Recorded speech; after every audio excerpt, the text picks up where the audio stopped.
All right, go. You're listening to the Breezy Moms podcast on Digital Stream Radio. Seems like this election is actually happening. So the DNC is kicked off and we are going to talk about it. Talk to you soon. What was that? Hey everyone, you're listening to the Breezy Moms podcast, a weekly show that chronicles the adventures of motherhood. I'm Candace. Now let's start the show. Hey. How are you? Hey. I'm fabulous. I'm excited because it's been a very long time since you and I did an episode. And I feel like I haven't seen you in forever and I miss you. I agree. Like it's been so long. I forgot how to do my intro just now. I was like, wait, who am I? What's happening? I don't know where I am. So I'm really glad that we are back on. Sometimes the days get away from you, but we're back. We are back. And there's so much going on. So why don't we jump right in so that we can talk about the DNC, the convention. So let's do that. So so far I think tonight is going to be night 4. It's the fourth night of the DNC. Tonight we're expecting to hear from the big man himself to accept the nomination as president to run for president on the Democratic ticket, along with his VP select Pamela. Oh my God, Kamala Harris. Oh my God. Okay. I bet that's not the first time she's ever been called Pamela. I wanted to call her Mamala. #Mamala. Yeah, that was cute. That was cute. And so I guess we can start maybe just going through the day. Have you watched it throughout all the entire? I mean, I haven't been glued to it, but I did see the important ones. So I definitely want to talk about the important ones. I think we should start with, again, I didn't see all of them because I'm not going to do it, but I did see AOC. So let's start with her.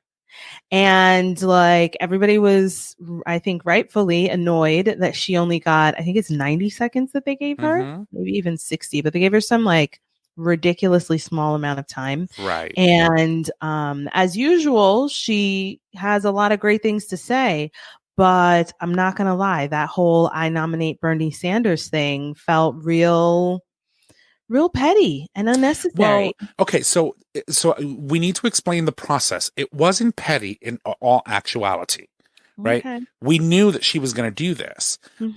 So here's what happens. During the whole primary, the candidates who get to viability, right, who hit a certain threshold, have to be nominated on the floor of the convention. And so we know that AOC, along with someone else, and I can't remember that person's name, were chosen as the official people, the two people to bring Bernie Sanders' nomination to the floor of the convention.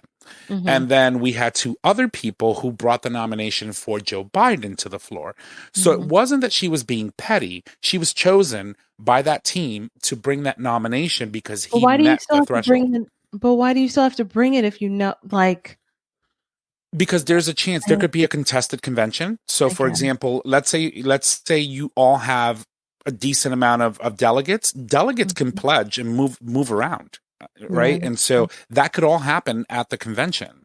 So Bernie Sanders, again, had like 500 and something delegates, which meant he met that threshold in where he had to have somebody nominate him on the floor. And that's what the whole AOC thing was about. But what troubled me was what ABC did. Okay, right? What did ABC do? ABC. Wait a minute. For a second, I was like, who the fuck is ABC? No, go ahead. So I'm so used to doing the translations of like names in my head. And I was like, oh shit, I don't know who that is. So ABC immediately posted a story about AOC snubbing Biden and ignoring Biden and immediately just going towards Bernie Sanders. And listen, Bernie Sanders is not my cup of tea. I have nothing against the man. But what she did was right? And so when they put that headline that AOC snubs Biden and supports Sanders anyway. So then they were being petty. They were being petty and putting that because they knew that that's procedural and that she was there because she was chosen to be the person who brings his nomination to the floor. Right. But they're going to jump on the pettiness of it because that's a better, more salacious. Correct. Title. And only getting what, like 2 seconds, really, like 90 seconds to say what you need to say, and okay, let's move on, made it seem like really she was just being bitchy and saying. Well, that speaks to sort of the current events, or just the way that things manage, because the facts that they, rightly so, I guess I fell for it too, thought that they could just like put out some information and that it would definitely skew the public reaction. That's exactly how Donald Trump's whole situation works. It doesn't matter if what I'm saying is true or makes sense or anything. As soon as I say it out loud, the people who follow me are gonna like yum it up blindly. And so like, so what are we supposed to do if we keep doing this thing that they think we're gonna do? When I tell you that news that abcnews.com posted went viral instantly, like people started, oh my God, she's such a bee and this and that. She immediately went on her Twitter and clarified that she wasn't snubbing anybody. She is rooting for Biden and let's go win in November, but that was something that she needed to do because that's procedure. And that those are the DNC rules. We don't make them. And so, yeah, she clarified it immediately. She had to go on Twitter and do that. But nonetheless, the damage was done. Yes. Very true. Very true. The damage is always done, right? Because the words are out there and you can't pull it back. Right. So, okay, then I stand corrected. I mean, if it's procedural, it's very much like that gentle lady. The gentle lady has the floor, right? Like they just keep doing it because it's supposed to. That's tradition for you.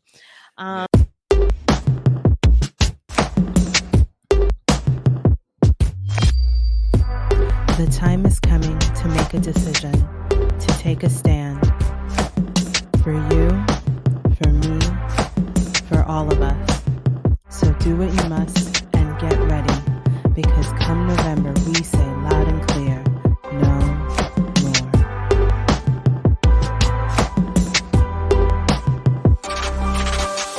more. Okay, so who else did you see that you... Well, there was a lot of moments in where that happened throughout night one, but one of my favorites was when they were showing previous conventions and people and women were front and center and have been throughout all of this, which is absolutely amazing and beautiful to see, because when a woman is in charge, I'm sorry, shit gets done. That's just the truth. But there was one person, and I can't remember her name, and I know I should, but she was the one that was at the DNC stage and said, Ginger Rogers, I think it was, did everything Fred Astaire did. She just did it backwards and in high heels. Right. And I was like, I remember hearing that, but seeing the person who actually said it and in the moment was really like, oh my God, that's just like amazing, right? These women have been really fighting the fight for such a long time. And so that was a very interesting and but funny moment that I caught from night one, which I thought was great. And seeing Joe himself, because I think he popped up a couple of times, and having interviews. One of the awkward moments were the interviews that he was having on night one with like 5 screens that he had in front of him. Because the delay, we know about this, right? The delay makes it so awkward. Like you finish speaking and then, like 10 seconds later, the person, shakes his head and starts talking. And so, but again, this is a virtual DNC, a virtual convention. So it's nothing like we've ever seen before. But I think that during night one, the message that they were trying to drive, they drove it through. It was there. There's a huge contrast between what's being said on one side, and it was clear that on our side, it was all about unity and bringing the country back to values and morals. And so I thought that night one did the job. It did what it needed to do. I didn't watch a whole lot of night one. I didn't watch until yesterday. I saw Barack Obama and I saw Michelle. Is that terrible? I only came for the Obamas. So night one, Michelle Obama made her statement. They put her at the end. See, I don't know which days. I barely remember that it's Thursday. So, okay. So she was on night one. She was the closing act of night one. And let me tell you, she she just went in, and you saw only Michelle can, right? Because she like draws you in, and she's like, yeah, but you're messing up. But I'm still gonna love you, but still, it is what it is, and you need to get it together. I was like, oh, Michelle. And so she was, in a very elegant way, shading the fuck out of Donald Trump. So much shade.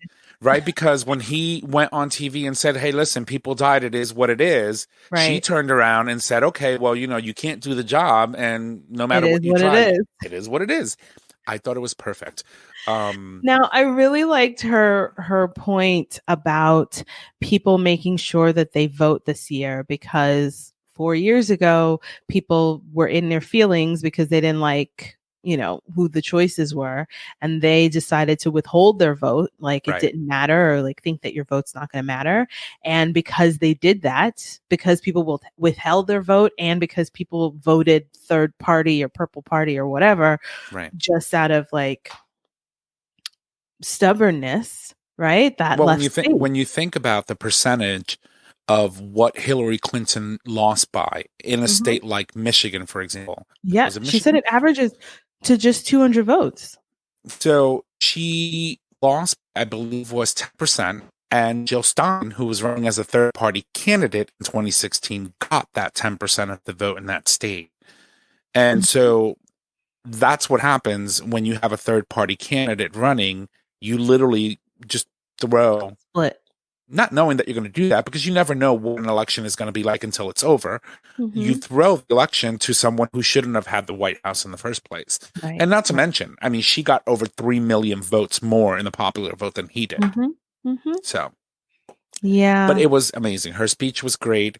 One thing that I noticed, though, however, is that both Barack and Michelle, or as I say, Michelle and then Michelle's husband, are amazing orators, and they speak and they're very strong communicators. But what I've noticed is that the message that they were sending is that we are in a dire situation.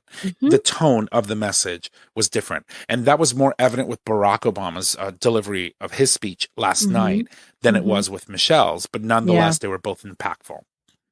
And they were both very specific with their words. Like I hate political speeches usually, because there's a lot of like, thumb pointing and like go get 'ems, and then petty talk that's not specific, right? And that's not something that you see with the Obamas.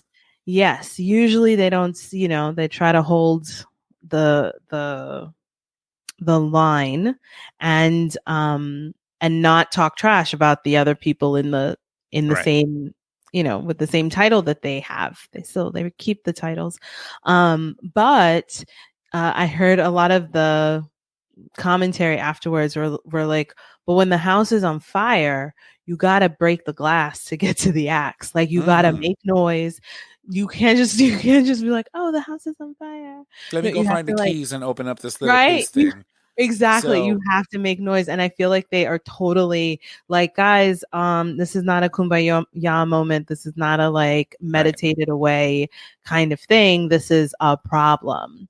And like I said before, I'm not used to seeing Barack Obama talk in that style, right? And be very stern and very forthcoming with the warning that he was giving the American people. Specific. With Barack, when you think about how he speaks, you think about most of his public speeches, they're very poetic. They're very oriented in the path of, we can build things together. We can make change. Yesterday, that was completely gone and out the door. It was, we're going to die if you don't fix this. Yes, I love when he was like, I had hope. I thought that maybe Donald Trump would rise to the occasion and like pay attention and like give respect to this office that he's in. And he has not. I was like, damn, Barry. Yeah, he does not care about this role. He is only here to help himself and his friends. I was like, oh, tell him, Unc. Right? it was very, very amazing, but also scary to see that version of the orator that is Barack Obama. Yeah. Right. Because he was sending a very stark message. We are in trouble. And Michelle said, "Oh, when they go low, we go higher." Right. And Barack was like, "Yeah, but not before we go low for one good time. We just go low one good time and then we could go back high." Yeah. And even she said it, I've always said that, when they go low, we go high, but we can still continue to go high and fight the good fight. Right. So and that's why, she's just powerful. I'm sorry. She's just a very powerful woman. But there were other people that spoke the same night. You had Senator Elizabeth Warren. Huh? Is there other people? Other people? Senator Elizabeth Warren, former Secretary of State Hillary Clinton, former President Bill Clinton? Former President Bill Clinton spoke. And sent a very stark message to Trump and his cronies. And who else? Hillary was just like, y'all didn't believe me. I told you. I told you. I forgot. I didn't find hers. I didn't watch any of these things in real time. By 8:00, I'm asleep, so I can't focus. But I watched them on demand the following day. Yeah, no, and who else? I guess I'll watch Joe probably tomorrow morning. Yeah, Jill Biden. She came on and presented the case to the American people of what kind of first lady she would be. You was she petty with Melania? No, I know I was. I posted something on Facebook, and I'm like, listen, if you missed Michelle Obama's speech, just wait 2 weeks. You'll hear it again at the national convention at the RNC when Melania does her speech. But she was more of, this is who I am. I'm an educator, and even while I was in the White House as a second lady, and while he was vice president, I was still educating. I was still working, and that's just who she is. And they talked about, the human factor of the people that are running for the Democratic ticket. Joe Biden losing his son and losing his wife and his daughter when when he was very young, and talking about him not being one of those people that goes to parties afterwards in Washington, D.C., because he had to get on a train and go up to Wilmington so that he could put his kids to bed and that kind of thing, right? Because he was a widower. And so she talked about how when they met and what that meant to her and what it meant to him and the kids and how they all love each other. It was a very, very amazing moment to watch her be very vulnerable and put her personal life out there that not many people know a lot of. It's true. So I know the big details, but I don't think I should know very many of the other ones. But if they were sharing, of course, they shared a lot. Let me tell you. Right. And to see Tracy Ellis Ross on there, she was like the host of night two, and Eva Longoria was the host of night one. I saw Kerry Washington was the host of night 3, and so it was really good. And like I said, front and center were women. Yeah. Women were front and center, people of color in your face. Yeah. There was no whitewashing this entire DNC presentation. You couldn't. Yeah. And it was amazing. It was just absolutely amazing. I'm looking forward to night 4. I think this is the last night. I hope it is. Yeah. Because I can't deal with another night of. Well, if show's coming on tonight, then it must be the end. So, but overall, it was good. It was good. Yeah, I'm gonna vote for them because that feels like the right thing to do, right? Not voting feels not helpful. Voting for I'm obviously not voting for Trump. Voting for anyone else feels like a waste, right? Which then is basically a vote for Trump. And again, just sitting out just feels like a thing I can't do. It's so clear that if we had any bit of reasonable adulting going on in the White House, that perhaps so many people didn't have to die. Literally, I feel like it's not correlation. I feel like it's legit causation, right? Agreed. And so that was a message that they delivered yesterday too. You know, like when you think about Kamala and her message, you know, 135,000 people didn't need to die. Didn't need to die. Right? Bill Clinton said the same thing. Yeah. And it's just like the idea that one, because I don't care about Bernie Sanders, but that one would be so annoyed that they didn't get their person that they'll just check out and like leave the rest of us. You know what I mean? Like it's just, it feels like, I've been thinking a lot lately in watching my kids go. I sent my kids to camp the last couple of weeks, and them wearing their mask and following all the rules and doing everything that it took so that they could be at camp, right? Because if any one of these things falls apart, then they can't go back, and they really wanted to be at camp. And I just kept thinking like our tolerance, an adult's tolerance for inconvenience is so low. Like it's so low that we don't care about anybody else. It's just like, yeah, but I don't want to wear a mask. Oh, but I wanted to vote for the person I wanted to vote for. You should see what it's like when they don't have any power. Oh Lord. Oh. Yeah, it's and then, you know, in a situation like that, like I know we're all stressed, but like don't be a dick. You know what I mean? Like it's just like, why are we this way? And I just feel like it's so much on display right now that people can't make reasonable decisions to help everybody. And I'm not, you know. I think it's because, you know, they've bought into the free, right? Free healthcare, free this, free that. And I'm of the sound mind to think that nothing in this life is handed to you for free. That free comes at the expense of higher taxes. And yes, hey, listen, do I want Medicare for all? Absolutely. But I think that it needs to be well thought out and something, just throwing billions of dollars into something and disrupting the current system abruptly like that would really throw our economy, even in the midst of COVID, into chaos, right? Well, we're clearly not like, don't have problems with throwing our economy into the midst of chaos. No. At least this would be for a good reason if that were the case, like if it were somehow going to mess up everything. Well, you got to think about it, that in order for us to get free healthcare or healthcare for all, we have to get rid of the health insurance companies. And how tied are they to our economy? Everything. Right? Everything goes through an insurance company.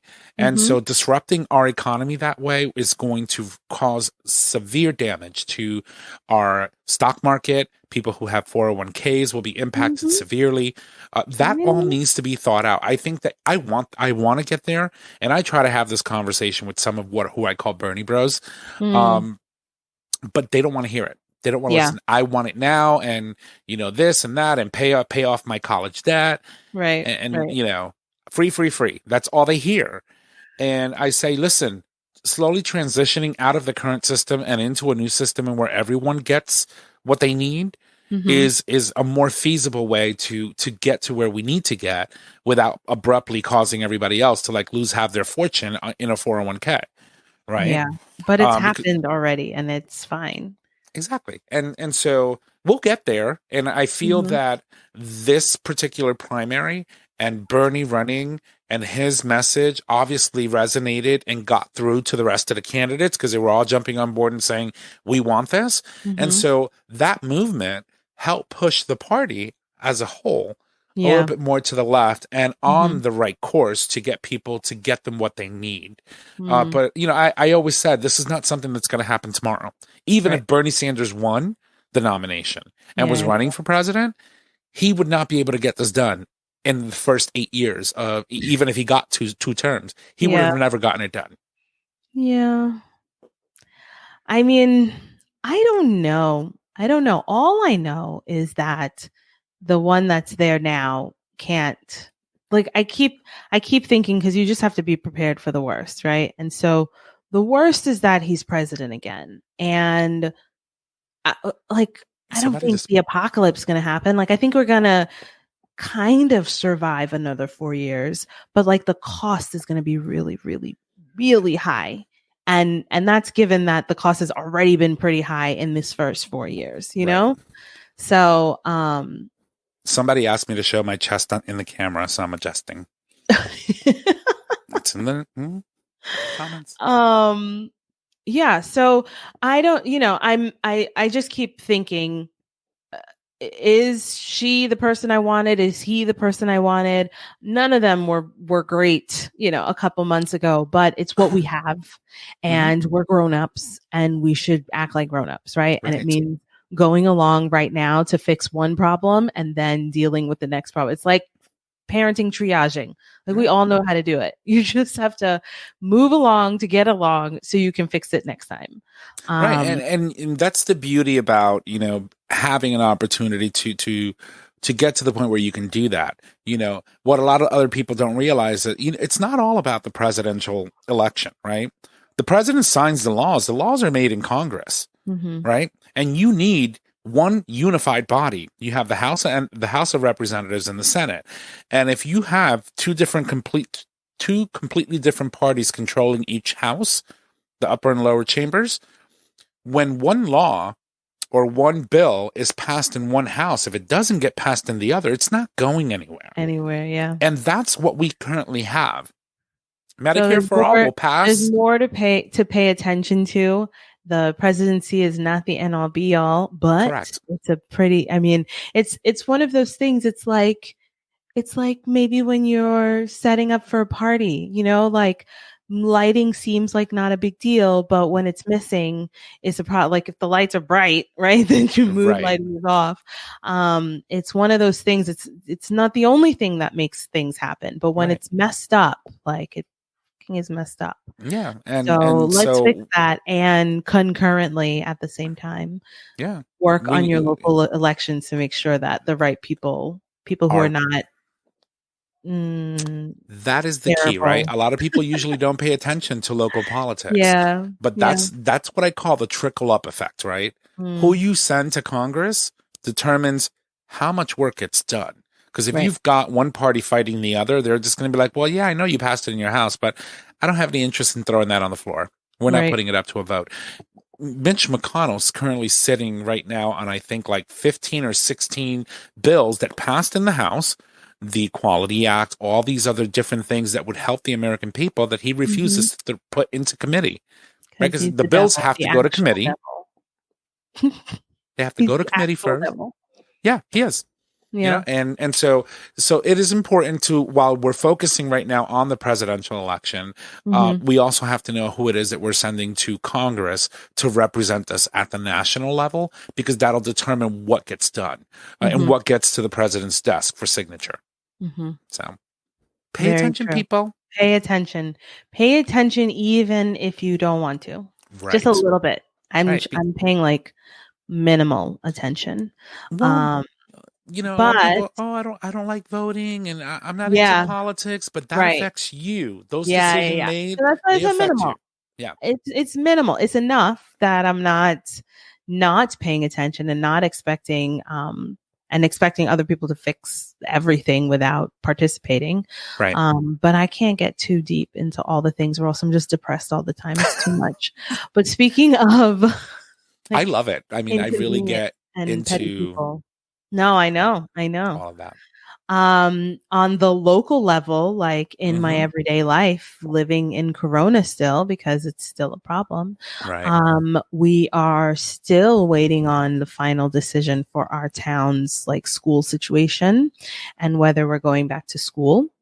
And not that there's no school, but just whether school will be completely remote for everyone. I thought they just released something on that. Like when? 5 minutes ago? No, like I think like 2 days ago, I saw one of my friends posted where they were thinking about. Yeah, so it hasn't been decided yet. It's the Board of Ed wants us to start 10 weeks fully remote, everybody remote. But the school district was just going to send everybody back to school because the governor says we're at like low green, low risk, and everything's fine. But everything's not fine, right? And I keep thinking every single school district that has opened, every school that has opened has already closed. Like we have, quarantine. Yeah, we already have example of states that were doing really well at the start and then opened too much, too fast, too soon. And now they're back. California closed back down because y'all were doing the most, right? And so we have still this false sense of confidence that Connecticut is doing so well because we're at the bottom of the list, which is fantastic. For now. But like just throwing a bunch of kids and adults back into the buildings doesn't seem to make any sense given the examples that we can see around. And I think we're doing well because we still have the bars closed. Yeah. Honestly. Because once you're drunk, it's like social distancing goes out the door. Right. So I didn't even realize the bars were still closed, but that's great. Yeah, because I'm still unemployed. I know, but so lots of people are still employed, but you're employed in another way. So yes, I mean, I don't have my weekend. It's not your whole livelihood, but I understand that it is for some other people. But like it's better to be unemployed than dead. Agreed. Like it sounds crazy when you say it that way, but like it's like this or dead is literally the options. Right. And maybe not you dead, but like somebody else around. Can you imagine? It's not you, but you expose someone and like then someone's grandma died who wasn't even at the bar. Yeah. Like you could be a carrier. You could be someone who's asymptomatic. And, you know, my fear is this. So we had this example, for example, in this college who opened. College students were going to college and immediately had to shut down because they had to quarantine 2,000 people. It was like 8 days that Notre Dame was open. Here, someone says they miss you.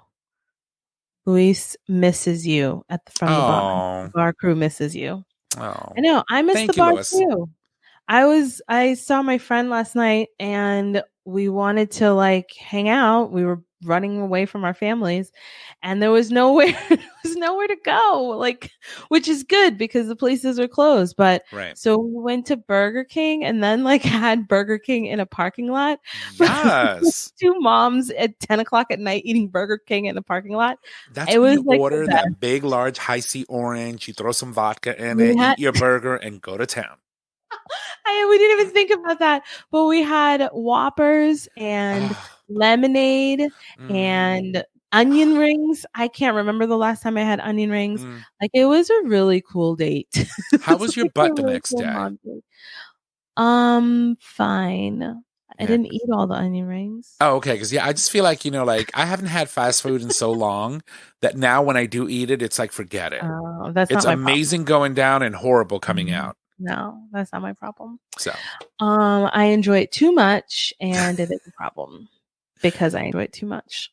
So that was actually really cool. It was really nice to get out with a friend. She's got like 100 kids. My kids feel like 100 kids, and so she came over because she's doing helping us design our bathroom. We're doing an update to our bathroom. And then she was like, she's not going home yet. And so she was just going to like find somewhere to go. But all the stores are closed. Like even Target closes at 8 o'clock, which I think is really putting a damper. Like this whole thing puts a whole damper on mom life because Target is where you go after you can run away. You get out of the house, but you're not just going to stand on the street because that's a problem. So you go to Target or you go to TJ Maxx or like Home Goods or something. I swear to God, if you go to those stores at 9 o'clock at night, it's just a bunch of moms walking around, touching fuzzy pillows, like looking at things for a long time and like going in whatever aisle they feel like going in. That's what those stores are for. And I miss it. I'm not going to lie. I mean, on the plus side of that, businesses are closing earlier. Yes. And it also gives you an opportunity to sort of kind of like reset your time clock, right? To get a restful sleep and hopefully everybody's it's taking great. advantage of this. I did think about that in terms of like actual work-life balance for people who work in stores, like salespeople. I totally understand and I don't grudge them at all. But you still want to walk down that aisle with no kids at 9 o'clock at night because it's amazing. So then I was thinking somebody needs to open up like a mom spot because it's not necessarily a bar. Although I don't think we would be mad if there was wine available. So I guess maybe some restaurants do that. Like you can have alcohol in some restaurants as long as there's food being served. So cafes are allowed to open because they can serve food. It's just bars who don't have any type of hot food that you can consume cannot open, like a regular bar. Like a bar. Yeah. But there's restaurants that are serving alcohol. Find one and sit down and just go to town, girl. I know, but I don't want to be in a restaurant. Like the restaurant's too close. I don't know. Neither of us were like, oh, Target's closed, so let's go to Wooden Tap. Like, I'm not doing it. Like, I'm not doing it. I drive by those places, and there's so many people out. There's so many people inside of the diners, and I'm just like, I'm getting lax, but I'm not that lax, right, you know. Right.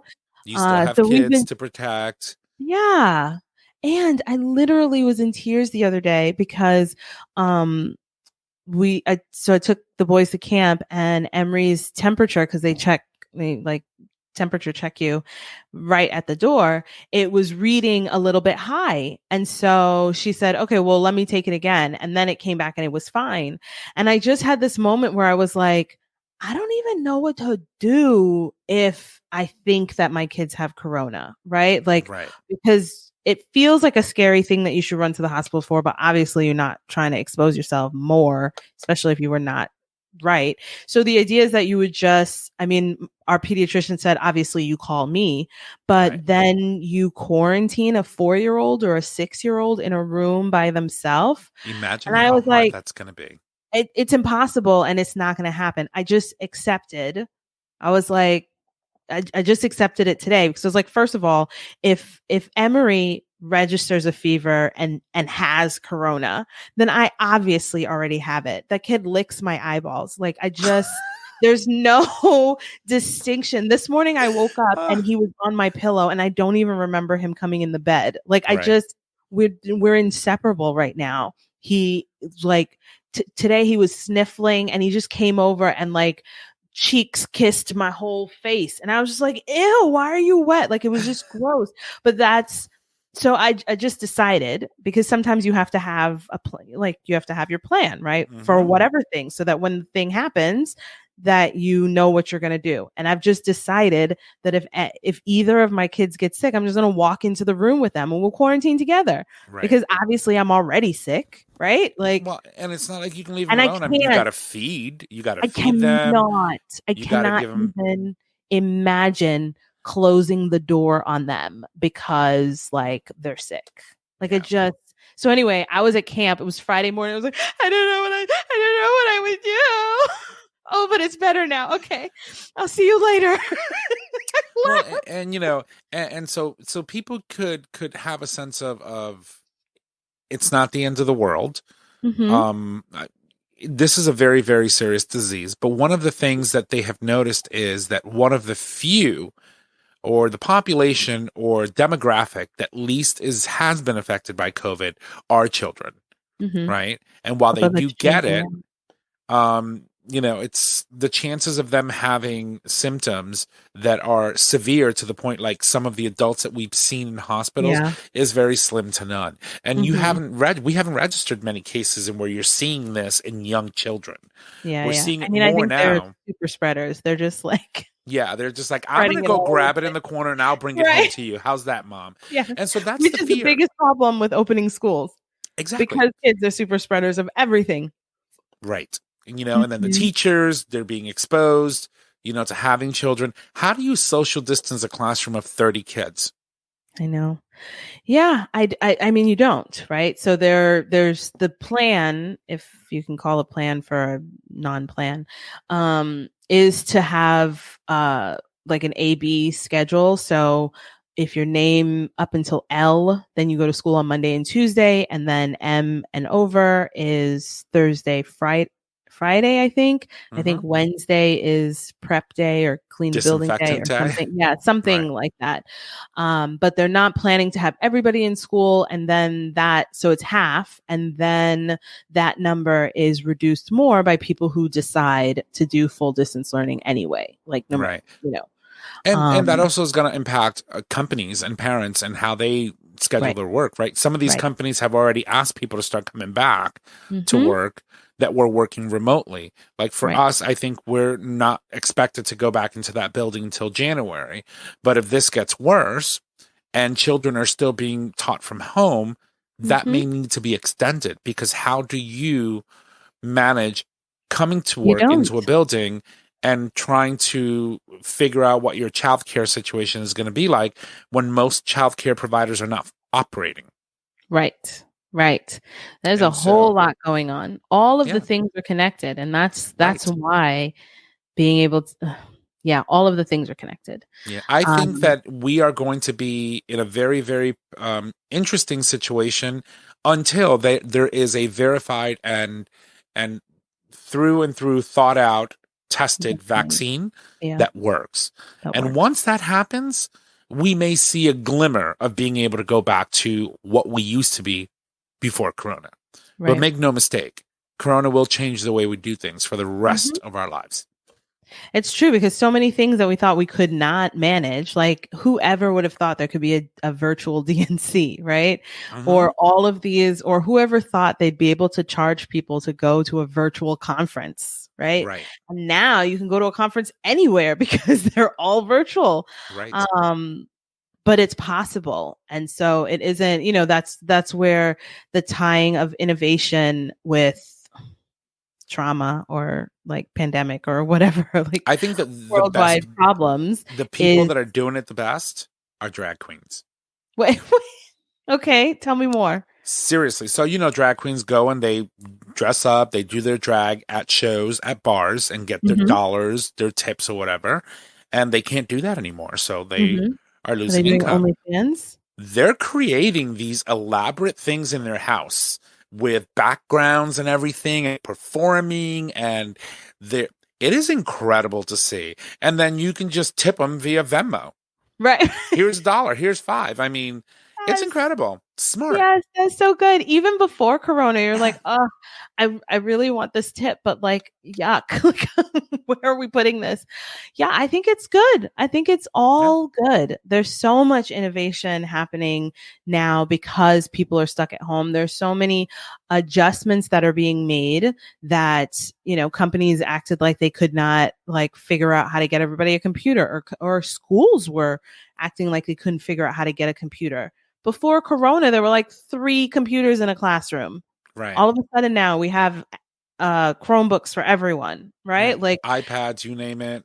Yeah. I mean, it looks different from county to county, but still has shown that things are possible when they're needed to be. And so we just have to figure out a way to make people make these decisions that are actually beneficial to people before their backs are up against the wall. You know? Honestly speaking, when this first started, I was driving myself nuts. I didn't know what part of my house to dig myself into anymore, what mess to get into anymore. And thankfully, you know me, I start projects and I just get lost in the sauce.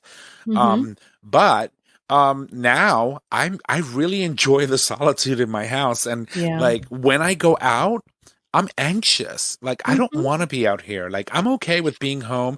And not only that, I mean, I created this amazing, beautiful space that I hang out in and do, grill or whatever. But that's all going to go away. It's already dark. It's what? 8:13 and it's pitch dark already. Yeah. Winter's coming. Yeah. Oh, you sound like a Stark. Yeah. It's coming. And this is the first night I've been in my studio without the AC. I have been living for this like break in the heat. What is it called? The heat wave. We got a break and I feel like a whole new person. I was so irritable. I've decided I'm never going to complain about the cold ever, not never again. So if you see me and I'm wearing 16 sweaters and a blanket, just know it's because I'm committed to never complaining about the cold again. Until she walks into my studio and be like, it's cold in here. Yes, but that's an artificial cold. But I will bring my blanket. I will bring my sweater. But as we wrap up, there are a couple of things that I wanted to make sure that we touch on this week that are relevant to Corona life, whatever. So we're talking about blankets. The thing that I would like to share with people is that I have always wanted a weighted blanket. Have you ever had a weighted blanket? I have not. It's almost like the same feeling that babies who are coddled. Yes, it's a womb kind of thing. Yes. So I always wanted a weighted blanket. I didn't know about weighted blankets, but I'd been creating weighted blankets my whole life by like living under lots of blankets, right? And not realizing you could get the weighted one and not suffocate under 6 blankets. But there is a thing for me with comfort about being, you know, like encompassed, right? And lately I've had like super ridiculous anxiety, as lots of people have. And a couple weeks ago, I went to the dentist. I went to the dentist and she had to do an x-ray. Did I tell you the story? No. Okay. So I had to get an x-ray. And so they put that weighted x-ray guard on you. And I remember thinking, oh, that feels nice, right? Because especially at the dentist, I have like super dentist anxiety. I don't know if that's a real term, but like huge anxiety around going to the dentist. And then that made me feel better. And so she was about to take it off and I was like, oh, but can we keep it? Like, is that okay? And she said it was fine because it was the end of the day. And so nobody else was coming in. Nobody else was going to use it. Right. And when I tell you that I sat through that cleaning and that thing just like, I'd never felt more comfortable and safe in a space that was making my brain want to explode, right? Because I was scared ever. Especially when someone's drilling into your teeth. Exactly. And it was just a cleaning, so it wasn't that terrible, but still it stresses me out. When you're afraid of the dentist, you're afraid of the dentist. Right. And so anyway, after that I was like, oh, I thought it was just theoretical that I would like this weighted thing and that it would help me in this way, but it actually is. And so I want to say the next day I was at Price Right, and Price Right had it in their aisle of like accoutrements that are not food, right? And so it's this little tiny blanket that's basically like a throw you'd put on your couch kind of thing. But I think it weighs 13 pounds or something. Holy crap. And then it has, it's soft like velour, right? And so I have been sleeping with it the long way. So it just goes over my neck to like behind my knees. And then either I'll put my regular blanket on top because I'm using the AC or vice versa. But then I just like sleep, right? And I felt, so to be fair, the first night I definitely had a weird, like, think I was drowning kind of dream.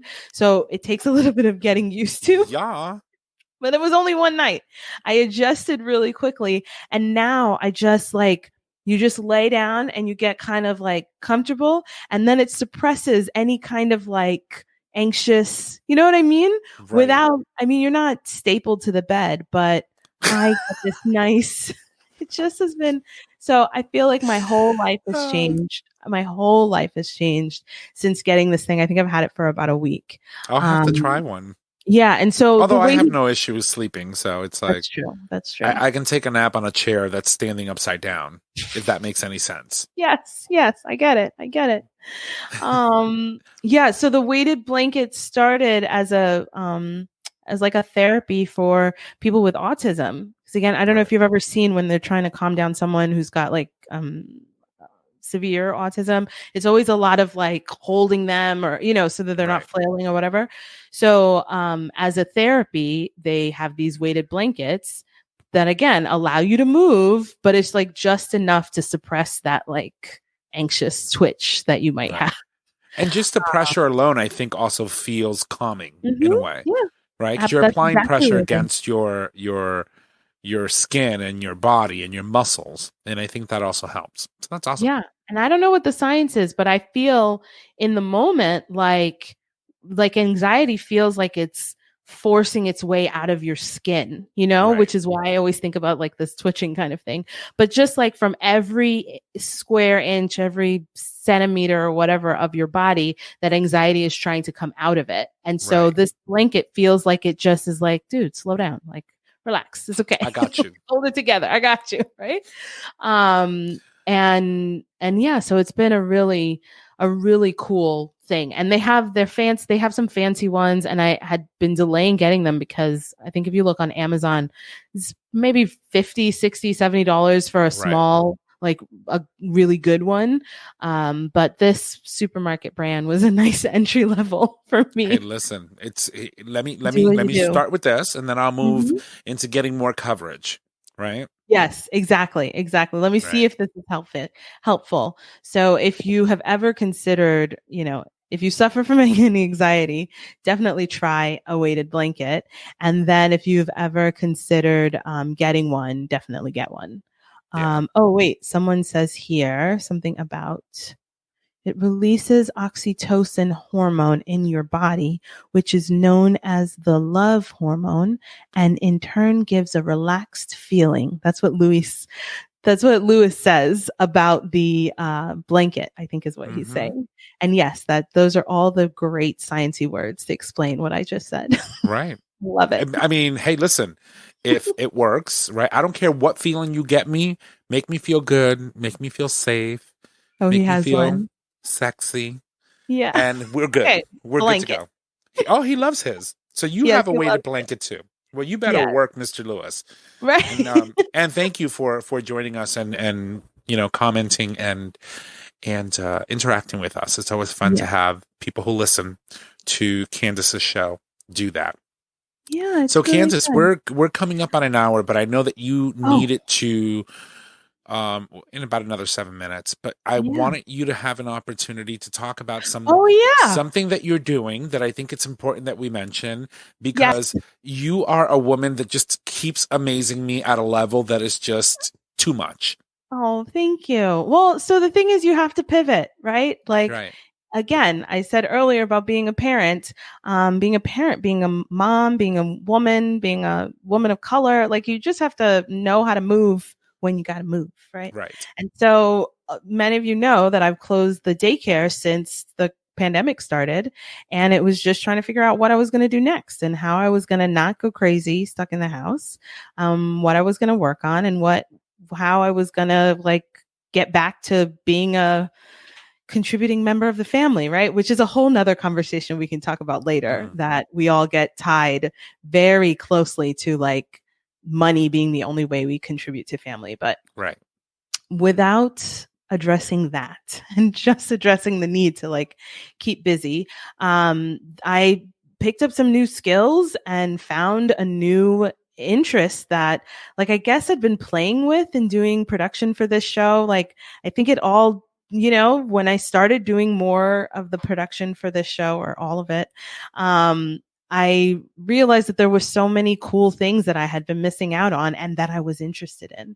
And so I've just been doing more and more of that. And all of a sudden we're making, promos and digital commercials for social media for small businesses. And it's been really, really cool because on one hand, yes, it's a really cool thing that I just learned. But on the other hand, as an entrepreneur, it felt before there's you don't have access to some of these things. You see videos, you see marketing and all these things that you think you have to be a huge, big company in order to do, right?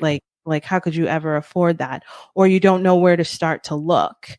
And so it's been really great for me being able to reach out to fellow entrepreneurs, or having them feel comfortable and confident. Oh, I know Candace. You know what I mean?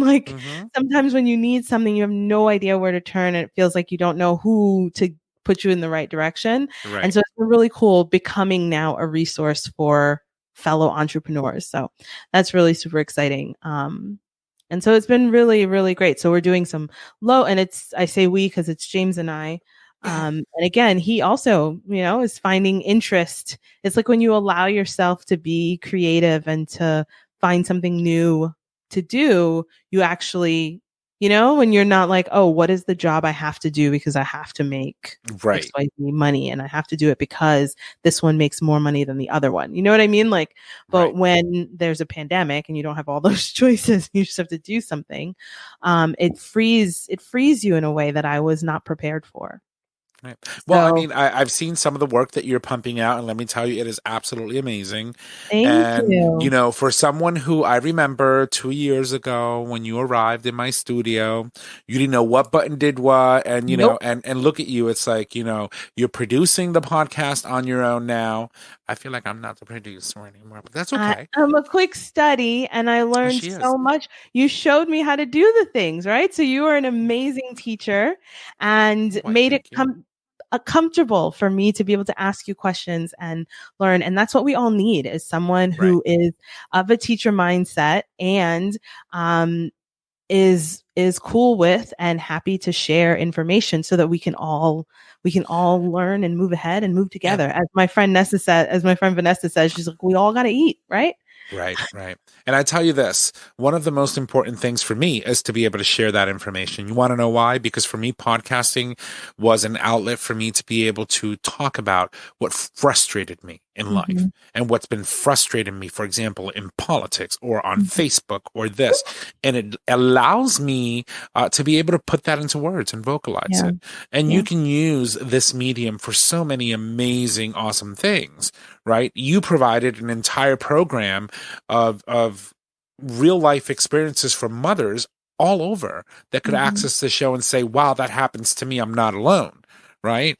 And you've had countless amazing guests that come on your show and talk about their experiences, you know, things from like world schooling or schooling from home, or the differences between doing a hybrid type of thing or doing both. We were already talking about that before COVID came along. True right? That. And so, and you know, I've learned so much with your guest and people, you know, like for example, one of the things, going back very briefly to the convention, that bothered me was that when they were presenting the tribal nations, they called the Navajo. And I was like, no, it's Danae. And I was like, you don't use that. Proud of you. Right? And I was like, you know, you don't call it. And I was like, I got offended for them. I was like, that is not what they want to be called. Right. Call me by my name. Right. And so I was like, it's Danae. And I found myself saying that out loud to myself. And those are just some of the little small things that just stick with you. And it's people's experiences and learning firsthand from people who live in that truth, what it's like for them, and how important it is to recognize somebody's reality, and also being able to acknowledge them for who they are and what they want to be. And so, I learned so many things from a lot of people that come on your show. And I know, and it's just amazing and beautiful. I love them. I love my people. I continue to be amazed that I haven't had to reach out beyond the reach of my own fingers, right? Because there's so many amazing people that I know who are doing such cool things in so many different venues and parts of the world. And, you know, so it's just been, I think for a little while, I was like, oh, I'm just interviewing my friends. But then I was like, my friends are awesome. Yes. You know, awesome, with a lot of amazing information and impactful. Yeah. And then you think about what you're doing. So the point I was trying to make is that podcasting is a way for you to get your message out there and let people know that you're not by yourself, that you're not alone in the world. And it also could be an amazing therapy for anyone who wants to start one. And so when I saw that you were interested, I was like, oh, you know, this is something that could really help her. And it has. You have grown in ways, you know, you've got the Breezy Moms podcast. You're doing all of your production work now. Amplify is absolutely amazing. And so people, if you don't know what Amplify is, it's another show that Candace does on YouTube, I believe, that, you know, brings in amazing guests talking about amazing topics and showing Black and brown people in spaces and places that people need to see them in, so that they know that we're not just all hood, right? That we do important things. We contribute important, amazing, beautiful things to society. That's what you're doing. In all the spaces. We're in all the spaces. So there's room for you. Right. It's great. It's really great. I think the thing I think about the most with Amplify is that there's still so many first, right? There's still so many first, but there are also so many of us in different categories and different industries, creative, profession. I hate that dichotomy that I always accidentally do, right? Creative versus professional. No, the creatives, you know, are also professional. That's right. They're professional creatives, but I think the word I'm looking for is corporate. But yeah, there's so many people that are already somewhere. And so doing something that's close to what you might want to do. And I think sometimes we waste time trying to figure out how to do every single thing on our own. And if we just look up, we might find someone who's waiting to help bring you along, right? Like, right. I just feel like sometimes we waste too much time feeling like the only one and that we have to really like dig up from the bottom. And sometimes there really is somebody right there who's just like, no, I got, someone brought me in. Let me get you. Come, hold on my hand. Hold on. Hold on. And that's Annie, what we we going for a need. ride. That is absolutely what we need. We've had so many generations of not getting that outreached hand. And so we are starting from a lot further back, but there are people there. And if you find the right people, the right mentor, the right colleague, the right friend, the right confidant, the right accountability partner. I've been talking to a lot of people lately about finding an accountability partner. And that's not just for the gym, which is closed, so you can't go anyway, but it's just like, I'm here to talk with you about this thing that you're talking about. And I'm always going to ask you about it in a gentle but pushing way, because sis, you can do it and you should go out and do it. Right? Like you don't have to be afraid. We don't have to be afraid to just start. You can just like pick a point and run with it and know that you will get better with time, that you will pivot when the time comes so that you can course correct if you need to. But that you will be able to do whatever it is that you set your mind on, and and that it's not too far out of your reach. Yeah. So I've really been enjoying all of the different things, which, is a whole thing. Sometimes I get too busy. I look at it this way. The only thing that's left to do when you try something is fail, and then you just go do something else. Right. You can't fail if you don't try, but you can't succeed if you don't try either. So either way, you're still taking a risk. Do it. It's true. So at least take one that has a good possible outcome. Right. And try many things. You never know. You secretly discovered that you love production, Don't be afraid to try different things. And that's what I always say to people. I never thought that podcasting would be something that I would be doing. And then I thought about it, and then I researched, and I'm like, oh my God, I think we can do this. And I'm learning how to do this. Yeah. And you are doing it. You're doing it. Hours of videos later, figuring out, where should this file live, and this one and that one, and what to do with this. File management, man. 5 years later, we're still going strong, at least on our show on Gay Talk, and 2 years for you was just incredible. Yeah, it's really good. I don't often slow down long enough to take stock, but it is nice to slow down and take stock. So shout out to everybody who has been along for the ride on this show. 2 years in, we're at like episode 102. Thank you so much for continuing to come back and for sharing the show with people. It gives us encouragement. It gives us, excitement to go on. So we'll be here as long as you'll keep listening. Yeah. So, anyway, I thought you were closing. I'm sorry. Yeah, no, yes. I am. So again, thanks so much for joining us tonight. We're here most weeks. We give ourselves some space during pandemic to take time when we need it, but, check us out here on Facebook or on all the places that play podcasts. That's right. Apple Podcasts, Google Podcasts. Google Podcast, all of the places. It's all the places you can find us. And until next time, take it easy, hold it together, and wear your mask, wash your hands, wash your ass. Yes, wear your mask, drink water, mind your business, make plans to vote. Get your voting plans in order, because these people are not playing around. That's right. We'll see you next time. Bye. Follow us at Facebook at Breezy Moms Podcast, or email us at breezymomspodcast@gmail.com. Until next time, don't stress, just breathe.